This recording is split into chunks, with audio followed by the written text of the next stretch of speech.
Okay, I heard you guys loud and clear. More fear and hunger. Happy to oblige. Time to explore the actual depths of what this game has to offer. I have 3 goals. First goal is jump down the holes, see what's in them, make it past the night lurch. Sounds simple. Goal number 3, you guys said Tame Moonless, so I will attempt that as well. But we went so much deeper than I thought we would in this episode. If you missed my first and second video, I'll link it down below, but for now, let's begin.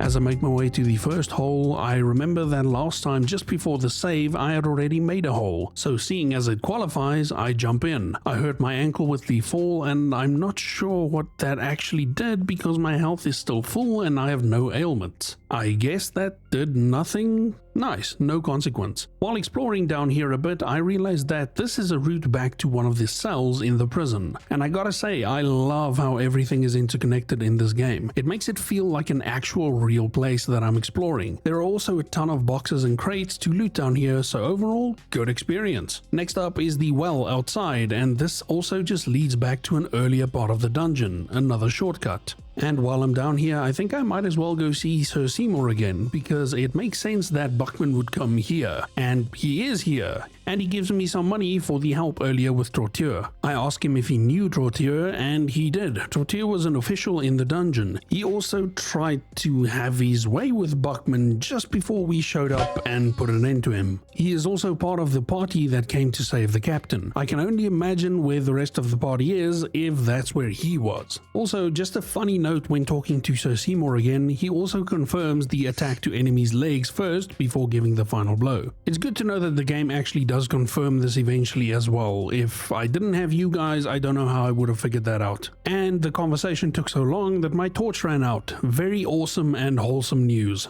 Back to the torture chambers on my way to the bloody toilet, and I notice a new priest.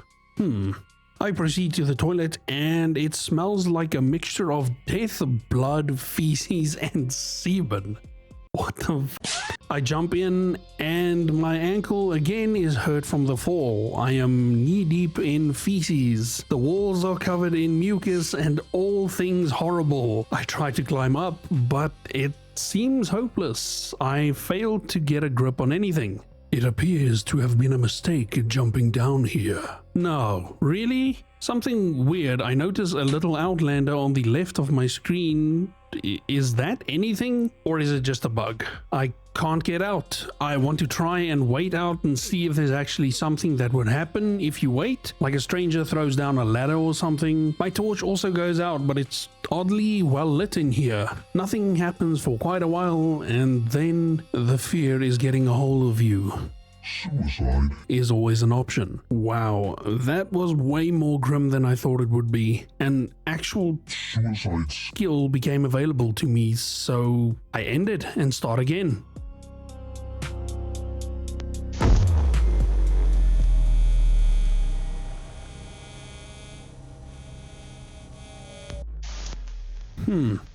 Damn.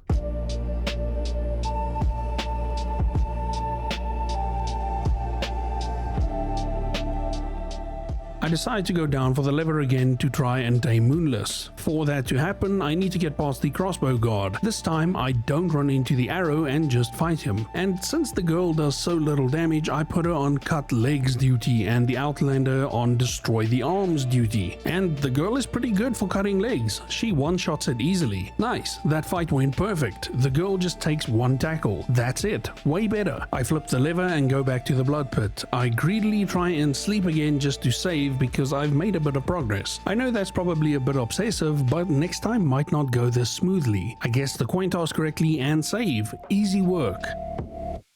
Now it's Moonless time. On the way there, I run into Pocket Cat again and he says, "Well, hello there, stranger." And hello, little one. What a pretty little face you are. I like your hips and ankles especially. Dude, what the f is this character? The girl seems to be scared of Pocket Cat. Well, no shit. Pocket Cat continues. How about I make a special offer you cannot refuse? Just for you, my special customer. I will trade the little girl for an item of your choosing. I don't really know what any of this is, except the claymore is probably just a big sword, right? Anyway, that would feel like an awful trade no matter what he gives me, so I say no deal, of course. Oh, how disappointing. You sure about this? The offer lasts. Come back if you change your mind. Nope. Moving on. I fight Moonless and try to feed it, but I can't target enemies with the stuff in my inventory, so how am I supposed to feed the doggo? I try talking and yes, there we go, a prompt to offer rotten meat pops up. Wait, rotten meat? Moonless likes rotten things? That at least is cool because I've got a lot of rotten stuff in my inventory. I offer it and the beast cautiously starts eating the meat. Wait, I'm still fighting? I try it again and this time the beast takes it without a worry. The combat ends and Moonless seems to respect you to a certain degree, and I can now let her join my party. It's a her. Nice, got a new companion. Thanks for the tips in the comments. I would have never in a million years thought to do that. Also, I have to say thanks for not spoiling anything in the comments. The hints are cool when it's something I already either messed up or already did. Thanks for being cool, guys. I really appreciate it. It seems like the Fear and Hunger community is really one of a kind. I meet Nosramas again, and this time I hide from him and he just wanders off. Before I just go and fight the Night Lurch again, I wander around a bit and see what is down here. I see a ghost or something wandering around, but I decide to go the other way instead. I come to a coffin of some kind and I can either attack or examine it. A terrifying presence has entered the room. Wait, so I know last time it said a terrifying presence has entered the dungeons, but now it's entered the room. Oh god. I examine the coffin anyway and there seems to be something underneath the armor. Oh shit, the ghost guy is right there. Wait, the ghost and the coffin look the same. I run up and away from it and get stopped by the door. It seems like the night ghost can teleport and it teleported right in front of me. I try to talk to it and the specter doesn't react in any way. The girl attacks and deals 0 damage. Great. Then a vertical sweep from the specter takes off my arm. Also great. I attack this time and it also deals 0 damage. Is this just because it's a ghost and you basically just phase through him? Also notice that Moonless doesn't attack at all. Okay, no, I'm running away. I see a person wearing yellow in a room and I go talk to them. They start dancing as I make my way to them though, and fights me as soon as I get close. Moonless really doesn't like this guy, so we're killing him now, no problems. He casts something called Locust Swarm and it deals quite a bit of damage to my entire party and stuns them. I'm assuming that is what it is based on this image and the fact that my guys didn't attack and he just kept casting Locust Swarm. I'm assuming that's what it is. Either way, when we are unstunned, we end him pretty quickly. While healing my party, a strange crow-like creature runs after me and attacks. And the music is different this time. This is the Crow Mauler, and I'm assuming this is the terrifying presence. The Crow Mauler stares with its blank eyes. Actually a terrifying line right there. I attack its arm, it does damage, but the arm is still there. Moonless and the girl attacks his legs. It also does nothing. He proceeds to maul the girl to death. He then picks Moonless's head off. What? Oh my god, that's brutal. I try to talk to him and ask him to stop, and the Crow Mauler doesn't react to your words. And then he mauls me to death as if I am nothing, because to him, that's exactly what I am. Nothing. What a cool and terrifying enemy, by the way.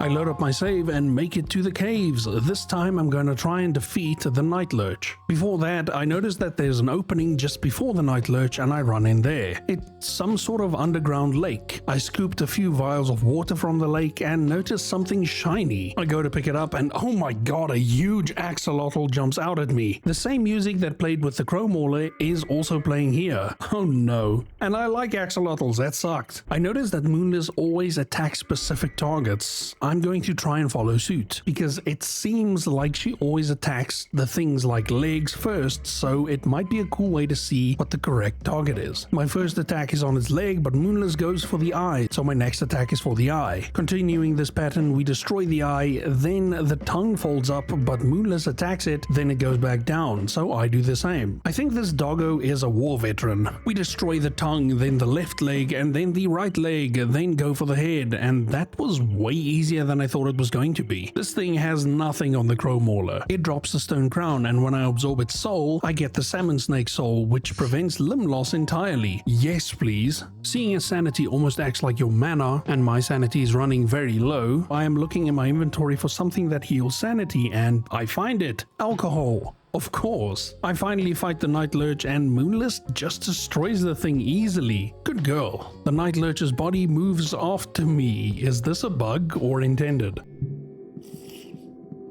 I loot the boxes above, and as I move back down, the Night Lurch's body again moves after me. Moonless marks her territory, and she deserves it for how she manhandled the axolotl and the Night Lurch. Good girl. After destroying the yellow mage again, I'm glad to report that no Crow Mauler this time. Thank God. I move north until I find a place with quite a few impaled heads on spikes, and up the stairs is a woman being assaulted with a rock. My God. I intervene and get put into a fight with a cave dweller. I save the woman by dispatching of the cave dweller quite easily, and this is Darce Catalyst. Darce? Like a Darce choke? That's a pretty cool name. She is a Knight of the Midnight Sun. She is very thankful for the help and tells us that they did horrible things to her, but also that she intervened in one of their rituals and tried to convert them to Olmir, who is her god. According to her, they are heretics who worship the god of the depths, and after witnessing one of their primitive rituals, she had to step in. She's got some real door-to-door religious salesman vibes to her, and I also found this hilarious picture about it. Have you heard the good news about our Lord and Savior?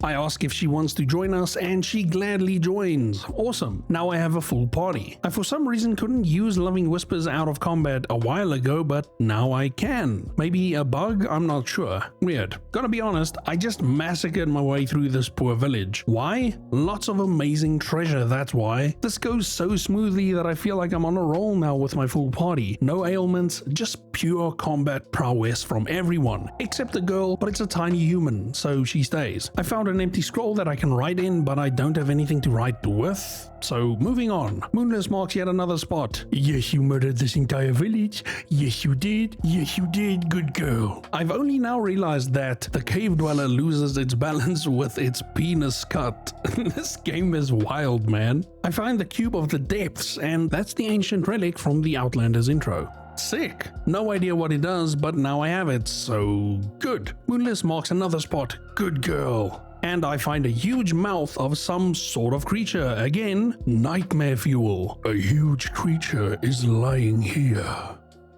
Dormant. Now that I've fully explored the village, I genuinely have no idea where to go. I saw one hole that I could jump down, but I kinda don't want to because I made great progress, so I don't know if I should risk it. Oh yes, I remember that there was that ghost dude, and I haven't explored up that way yet. So let's check that out, and if there's nothing, I will jump down the hole. Moonless marks another spot, good girl, and I make it back to the coffin, and I attack this time, and this is also a fight with that same knight, but this time not a ghost. Now we can actually attack it, and as we attack this thing, instead of damaging its limbs, you remove its armor until it's fully naked. Then you win the fight. I'll take it.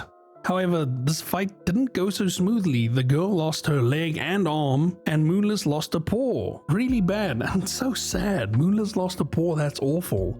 Also, that little girl obviously losing limbs, also awful. Yes, but shame the poor dog though. Also, the girl, Moonless, and Darce are all infected now, and I don't have any green herbs left. I still have no idea what infection does, so I just move on. I find Nosramus again, and he tells me that the ghost was his doing. He created it as a security measure. I suppose with things being the way they are in these dungeons, I don't really blame him if I'm being honest. I also find something called a Hexen in this room, and this is an entire skill system that's also built into this game. Every time I think I've seen it all, this game completely surprises me. I can't really do much unless I'm missing something with this. It seems like this route turned out to be a dead end, so I make my way back to the village to jump down that hole. Moonless marks another spot, good girl, and I am blocked by the Crow Mauler on the way back to the village, but it's okay, I break his ankles.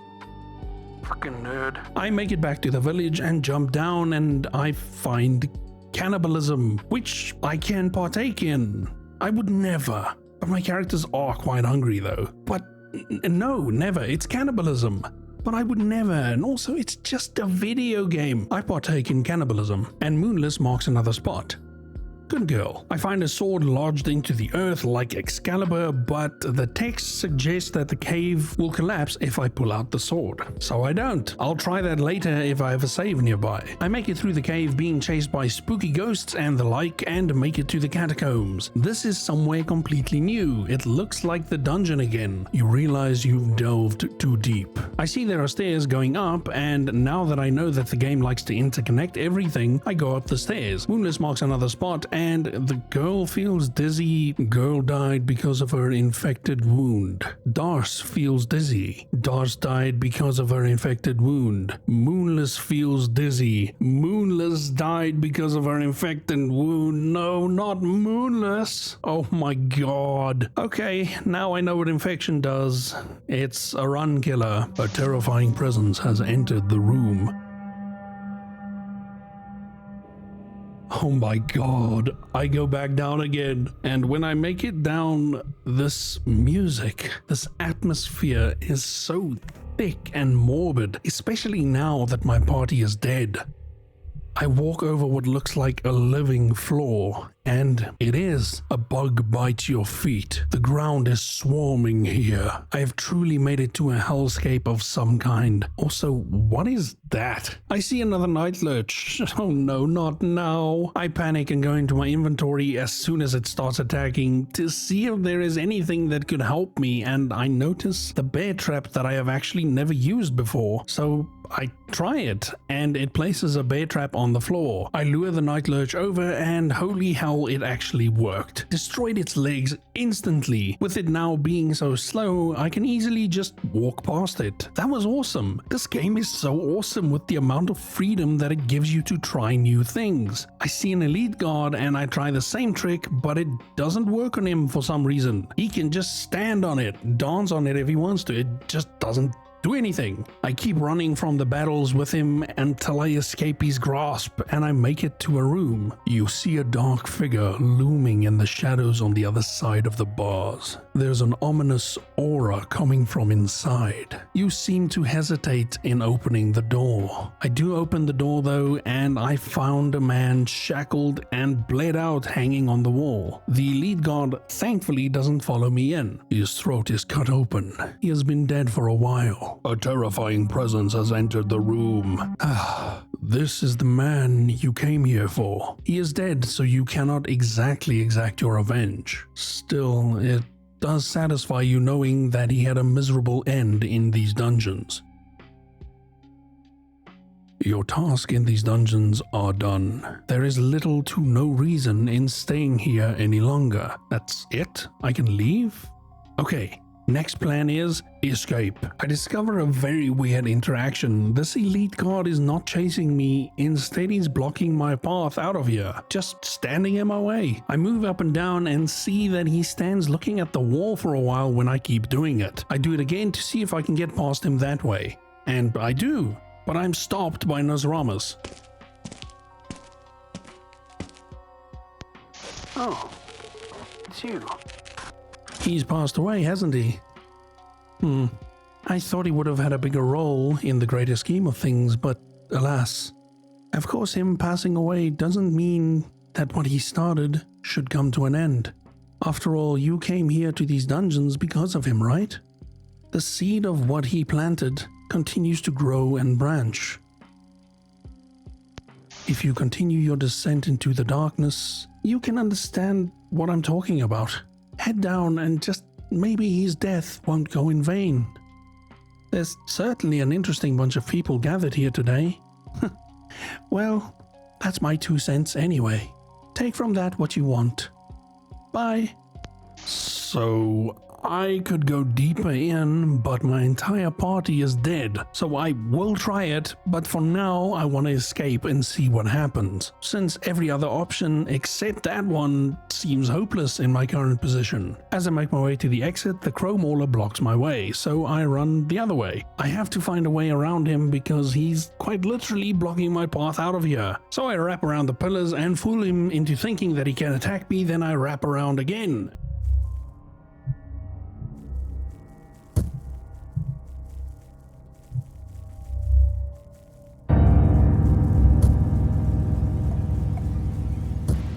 And absolutely break his ankles. Get wrecked, loser.